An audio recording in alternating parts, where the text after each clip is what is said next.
بسم اللہ الرحمن الرحیم، السلام علیکم۔ اقتدار ایک ایسی چیز ہے جو ایک دفعہ مل جائے تو دل چھوڑنے کو کرتا نہیں، اور بڑے بڑوں کے ایمان ہل جاتے ہیں۔ یہی کچھ ہم پاکستان میں دیکھ رہے ہیں۔ اپنی ویڈیو کا آغاز کرنے سے پہلے میں آپ کو عامر لیاقت حسین کا ایک شارٹ سنوانا چاہتا ہوں۔ وہ حکومت سے ناراض تھے لیکن ووٹ ڈالنے پہنچ گئے۔ جب ان سے پوچھا گیا تو انہوں نے کیا جواب دیا، سنیں ذرا۔ آپ یہ بتائیں ڈاکٹر صاحب کہ آپ خود چل کر آگے، آپ کے تو بڑے گلے شکوے تھے۔ جی ہم آئے نہیں، لائے گئے ہیں اور بہت اہتمام سے لائے گئے ہیں۔ اور کون لایا ہے آپ کو؟ لایا کون ہے؟ لاتے ہوئے لائے ہیں۔ اچھا، اس سے یہ بات تو ثابت ہوگی کہ حکومت نے بڑے جذبے کے ساتھ سب کو پارلیمنٹ میں لانے کا اہتمام کیا۔ جو نہیں آنا چاہتے تھے وہ بھی پارلیمنٹ پہنچ گئے۔ لیکن اس سے بڑھ کر جو میرے لیے حیرانی کی بات ہے وہ یہ کہ شفاف انتخابات کے لیے ترمیم لائی گئی اور وہ ترمیم ہی متنازع بن گئی۔ اتحادیوں کو اپنے ساتھ ملانے کے لیے ہر حربہ استعمال کیا گیا۔ اصولوں اور اخلاقیات کا درس دینے والے ان کے تمام مطالبات ماننے کے لیے تیار ہو گئے۔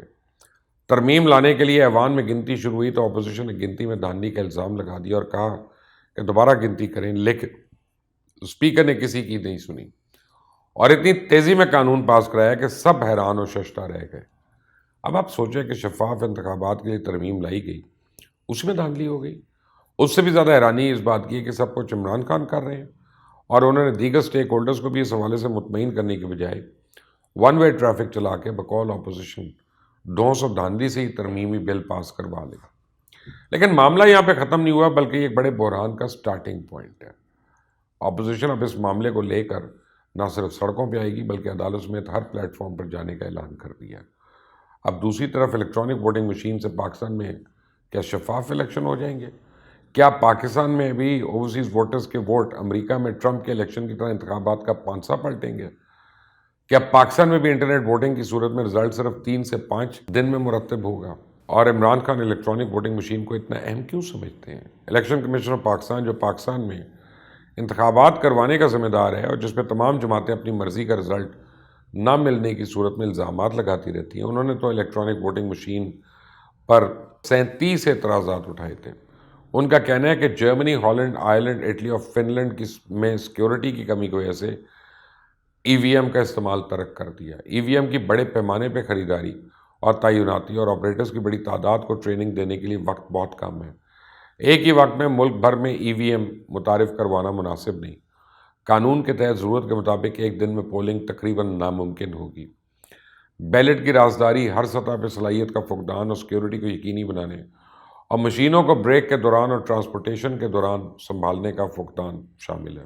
انتخابی تنازع کی صورت میں کوئی ثبوت دستیاب نہیں ہوگا۔ بیلٹ پیپر پر تبدیلی کے حوالے سے آخری لمحات میں عدالتی احکامات کی وجہ سے ڈیٹا انٹیگریشن اور کنفیگریشن کے مسائل پیدا ہو سکتے ہیں۔ ای وی ایم ووٹرز کی کم تعداد، خواتین کا ٹرن آؤٹ، ریاستی اختیارات کا غلط استعمال، انتخابی دھوکہ دہی، الیکٹرانک بیلٹنگ، ووٹ خریدنا، امن و امان کی صورتحال، پولنگ کا عملہ بڑے پیمانے پہ سیاسی اور انتخابی اور ریاست کے ساتھ زیادتی کو نہیں روک سکتا۔ جبکہ میرا خیال یہ ہے کہ پاکستان کے انتخابی سسٹم کو دیکھا جائے تو پاکستان میں گوشت پولنگ سٹیشنز مشہور ہیں۔ اگر ایک مشین مس پلیس ہو گئی تو وہ رزلٹ ہی چینج کر دے گی۔ جس ملک میں نیشنل بینک کی 9 برانچز ہیک ہو جائیں وہاں الیکشن کمیشن کا سسٹم ہیک کرنا کون سا مشکل کام ہے؟ جبکہ گزشتہ ماہ ہی پشاور میں جعلی فنگر پرنٹس اور جعلی انگوٹھوں بنانے والے ایک گروہ گرفتار ہوا۔ ملزمان اعلیٰ تعلیم یافتہ تھے اور معروف ملکی موبائل کمپنی کے فرینچائزی بھی اہم عہدوں پہ تعینات تھے۔ ملزمان فنگر پرنٹ سے ربر کے انگوٹھے بناتے تھے، جعلی فنگر پرنٹس کے ذریعے موبائل سم حاصل کی جاتی تھی، جعلی فنگر پرنٹ سے بے نامی اکاؤنٹس میں ڈیل کی جاتی تھی اور غیر قانونی سمز بھتہ وصولی کی کالز کے لیے استعمال ہوتی تھی اور بے نامی اکاؤنٹ سے اغوا برائے تاوان کی ادائیگی بھی کی جاتی تھی، اور ان جعلی انگوٹھوں کی تعداد سینکڑوں میں تھی۔ اوکاڑا سے مارچ میں 354 جعلی انگوٹھے برآمد ہوئے تھے جو بے نظیر انکم سپورٹ پروگرام سے لے کے احساس پروگرام اور ہر طرح کے فراڈ میں ملوث تھے۔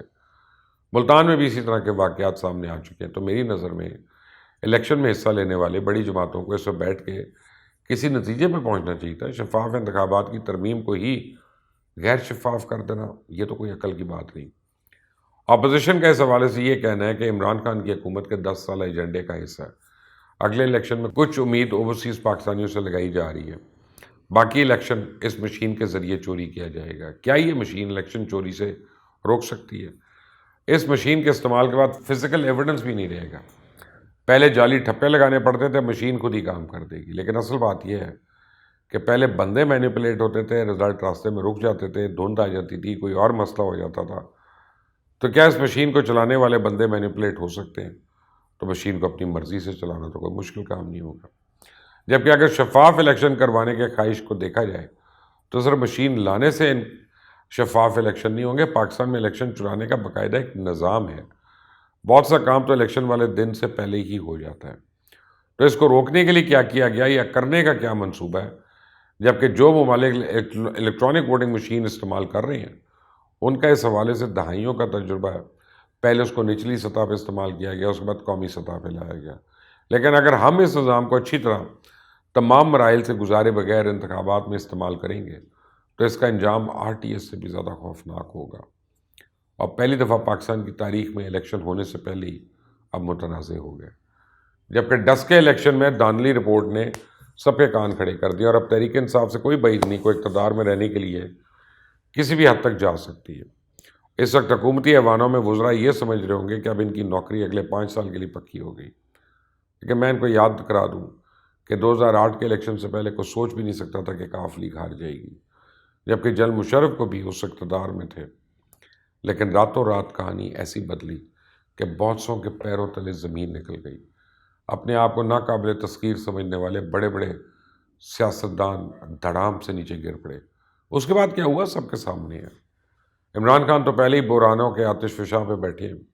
مہنگائی, بے روزگاری, معیشت, جھوٹے وعدے, خراب گورننس, درجنوں مسائل ان کا سر لینے کو تیار ہیں. بہرحال کھیل اب دلچسپ اور انٹرسٹنگ مرحلے پہ آ چکا ہے. آنے والا ہر دن سیاسی چالوں کے لحاظ سے انتہائی اہمیت اختیار کر گیا. ابھی تو یہ بھی توقع ظاہر کی جا رہی ہے کہ 19 تاریخ گزرنے والی ہے, اس کے بعد فورن فنڈنگ کیس ایک نیا رخ اختیار کر سکتا ہے. اور دوسری طرف سپریم کورٹ کے 3 رکنی بینچ نے شمونہ کیسرانی کی آرٹیکل 62/1 کے تحت نااہلی پر ایک فیصلہ سنایا تھا کہ کاغذات نامزدگی میں حقائق کو پوشیدہ رکھنے کے بارے میں کئی زاویوں سے دیکھنا ہوتا ہے. اس میں کہا گیا کہ امیدوار کی جانب سے پیش کی گئی وضاحت فیصلہ کون ہے کہ آیا کسی اثاثے کو انکشاف نہ کرنا مستقل نااہلی کے لیے کافی ہے یا نہیں. اور یہ بھی دیکھنا اہم ہے کہ عدم انکشاف میں بے ایمانی کا عنصر شامل ہے کہ نہیں. غلط ڈکلیریشن انتخابی امیدوار کو مستقل طور پہ نااہل کرنے کے لیے ناکافی ہے.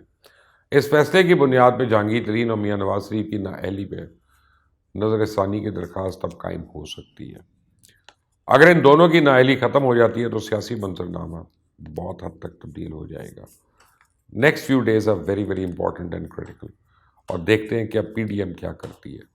اس چینل کو ضرور سبسکرائب کیجیے گا, بیل آئیکن کو پریس کیجیے گا. انٹل نیکسٹ ٹائم, اللہ حافظ.